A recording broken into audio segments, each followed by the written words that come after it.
everybody. Well, as most of you may know, the government's trying to pump new life into the housing market by lowering interest rates and offering first-time home buyers a tax credit.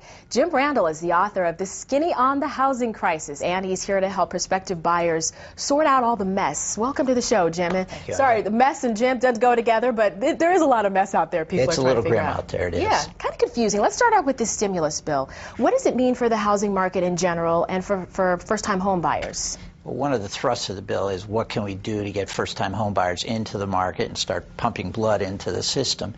And there's this tax credit. And just so your viewer knows, a tax credit is a dollar-for-dollar offset against taxes. So if you owe X and you have a tax credit of X, you owe nothing. So this tax credit gives people up to 10% of the purchase price with a maximum of $8,000. In order to qualify, you have to be a first-time home buyer, which means you cannot have owned a home in the prior 3 years, and you have to own the home for the successive 3 years. Oh, okay. So they're trying to get the market to life and some vibrancy back in. And you're bringing some vibrancy into helping us understand, because I love the book. I don't know if you guys can see this or not, but there's stick figures, little cartoons going on here. It is so easy to understand, though, the whole process of buying a home, what to do when you have issues that do arise that you don't expect. What are the factors that prospective home buyers need to know, especially right now? One is they underestimate the cost of closing a home. Everybody thinks that it's going to be just maybe a percent is kind of the conventional thinking. It's usually twice that.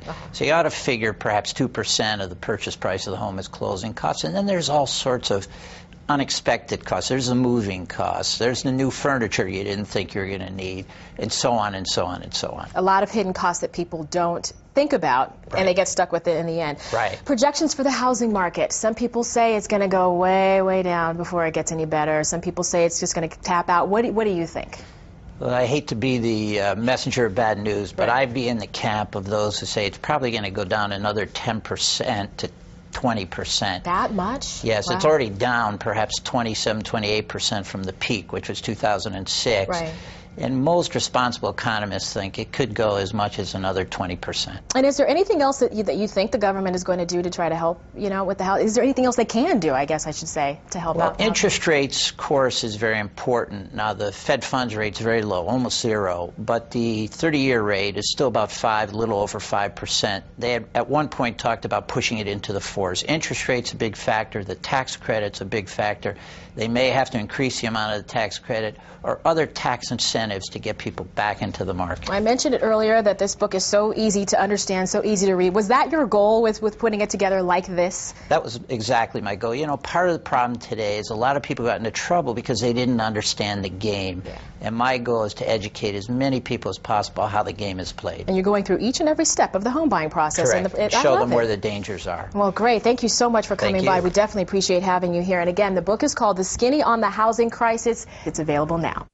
This has been Better.tv. For more stories like the one you just saw, catch the weekday television program Better, your source for styles, trends, relationships, beauty, fitness, and other stories that will help make your day better. Check local TV listings to see if Better airs in your city. Thanks for watching.